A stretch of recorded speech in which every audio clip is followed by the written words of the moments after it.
France ESJ.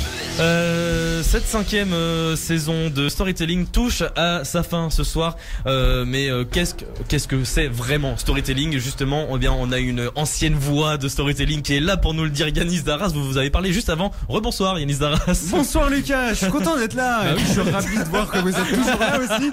Pour cette dernière émission, j'ai décidé de ne pas forcément parler d'un objet du quotidien, comme Bastien l'a fait avec la clim. Balance du froid depuis tout à l'heure, mais en fait qui ne sert à rien. Non, et puis je l'ai fait pendant 6 mois, ça m'a saoulé. Non, ce soir, Lucas, on va parler donc d'une émission, et cette émission, c'est Storytelling. Alors ça veut dire quoi Storytelling, Yanis? Eh bien, le storytelling en français, la mise en récit ou l'accroche narrative, est une méthode de communication fondée sur une structure narrative du discours qui s'apparente à celle des contes. Voilà, ça c'est le petit copier-coller Wikipédia. Voilà. Concrètement, le storytelling, c'est raconter des histoires drôles, tristes ou à charge. Bref, c'est être un peu libre comme l'air, et c'est pile le principe de cette émission. On est libre comme l'air dans nos chroniques depuis la création de l'émission. C'était en 2015 déjà. Je vous parle d'un temps que les moins de 4 ans. Merci Charles. Le montage foireux. La liberté donc à tel point qu'on a souvent poussé le bouchon un peu loin, et même parfois on n'a pas hésité à pousser mamie dans les orties, et Dieu sait que la pauvre elle a encore mal. Et qu'est-ce qu'on en ressort donc de ce programme hautement célèbre Storytelling? Oui, alors Lucas, on va se calmer quand même, on va tenter de rester humble. Je sais que vous êtes présentateur depuis quasiment 1 an, ce qui fait peut-être de vous le plus long présentateur de l'histoire de l'émission. Mais souvenez-vous tout de même, c'est pas impossible, mais souvenez-vous surtout qu'il y en avait d'autres avant vous. Oui. On pense notamment à Dimitri Hainaut qui est en train de faire la réalisation ce soir et qui a toujours peur des poneys malgré la canicule. Aucun rapport, je sais, mais j'avais juste envie de le dire. Rapport au salon de l'agriculture 2017, les vidéos sont sur Dailymotion. Voilà. Exactement, voilà. Et YouTube aussi. Oui. Mais ce qui ressort en fait, Lucas, durant les 3/4 des mercredis de ces 4 dernières années, c'est que Storytelling, c'est une émission vachement sympatoche avec des gens sympatoches et des invités super sympatoches. Ou pas, on va pas citer de nom, mais voilà. Et puis des chroniques tout aussi plus cultes les unes que les autres. C'est simple, on a parlé de nourriture, d'histoire, de cinéma, de technologie, d'objets, des faits insolites. Bref, en fait, on a parlé de tout, et certains quand même ont un peu dépassé les limites. Oui, ça c'est sûr. Et justement, il y a une personne juste à côté de vous, Yanis Darras, qui a dépassé les limites. On va y venir, Lucas. Dites-nous tout simplement qui a dépassé les limites. Donnez-nous des noms en fait. Ah mais alors on va donner des noms, mais il y en a tellement, je ne sais même pas où. Par où commencer réellement. Allez, je vais commencer par Patrick Urban qui est dans le studio, les absents. De toute façon, voilà, il est juste là. Ce bon petit monsieur qui n'arrive pas à aligner 2 mots sans bégayer et qui n'arrive pas non plus à appuyer sur 2 boutons en même temps. Ça y est, son visage vous revient. Oui. Moi, j'ai quand même une petite pensée à tous ces auditeurs qui ont fini par se dire mais j'écoute quoi là?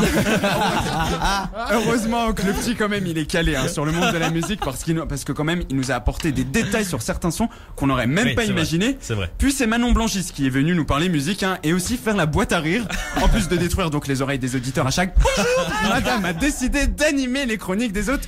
Ça va Manon Blanchis? On prend pas trop la grosse tête? Tout va bien? Et puis l'autre boîte à rire à Storytelling, c'était Hugo Franceschi, Lucas, le petit psychopathe de l'équipe qui vient nous parler. Yanis, vous pouvez pas dire ça. Mais je pensais en fait que les auditeurs savaient un petit peu, qu'ils s'étaient rendu compte que quelque chose clochait. On entretient le mystère. Bon alors, je reformule c'est vous, Yanis, qui me faites peur là. Je reformule. Le petit monsieur qui vient donc nous parler d'histoire tous les mercredis de manière complètement décalée, avec parfois un peu de folie ou de compagnie. On passe d'ailleurs le bonsoir à son cousin Arsène. Il a l'humour facile, à tel point que les chroniques d'Alban en deviennent drôles d'ailleurs, mais au moins l'histoire de chaque mercredi depuis le début du mois de novembre 2018, vous n'avez plus, ils n'ont plus aucun secret pour vous. Et ça, pour impressionner la belle maman, il n'y a pas mieux. L'autre fou de l'équipe, c'était donc Alban Gamet de Saint-Germain. Et en plus d'avoir un nom de la taille de la course de Paris-Roubaix, il a juste 30 personnalités différentes dans son esprit. On pense à tous ces invités surprises que vous avez reçus, Lucas, et qui étaient complètement barges. On n'oublie pas non plus une ancienne voix, Antoine Lermite, qui était dans l'équipe la saison dernière et qui avait quand même la fâcheuse tendance de vouloir faire mumuse avec le CSA. C'est vrai aussi. Avec ses blagues, on va pas se le cacher, Lucas, un peu limite. Heureusement, Lucas, on peut compter sur des membres sérieux dans cette équipe. Je pense à Bastien Cocher ou encore Tessa Ibar ou encore Lison Dello et bien sûr Yanis Mehdi. Et en fait je pense que c'est tout, Lucas. Je crois qu'en fait ces 4 là ils se sont un petit peu perdus ici. Alors moi je pense, mesdames et messieurs, qu'il est temps de se rediriger vers la caisse centrale du magasin pour que vos parents puissent venir vous chercher. Merci beaucoup Yanis Darras. Applaudissements également pour Yanis. qui a fait donc sa dernière chronique dans Storytelling, qui est revenu pour nous, puisque vous aviez arrêté il y a un petit moment déjà. Et écoutez, ça fait plaisir de vous avoir plaisir de l'antenne. venir, Lucas. Juste rapidement, qu'est-ce que vous avez à dire aux gens de l'équipe cette saison de Storytelling? Que je suis très fier d'eux, que j'ai adoré passer ces 8 mois d'antenne avec eux. Que quand même j'étais très triste de partir, hein. Je suis parti à contre-cœur, mais que je suis tellement content de revenir à chaque fois, et je suis content d'être là aussi avec vous, Lucas et Hugo Franceschi, Dimitri Hainaut, et je vais pas tous les citer, mais je les ai tous dans mon cœur.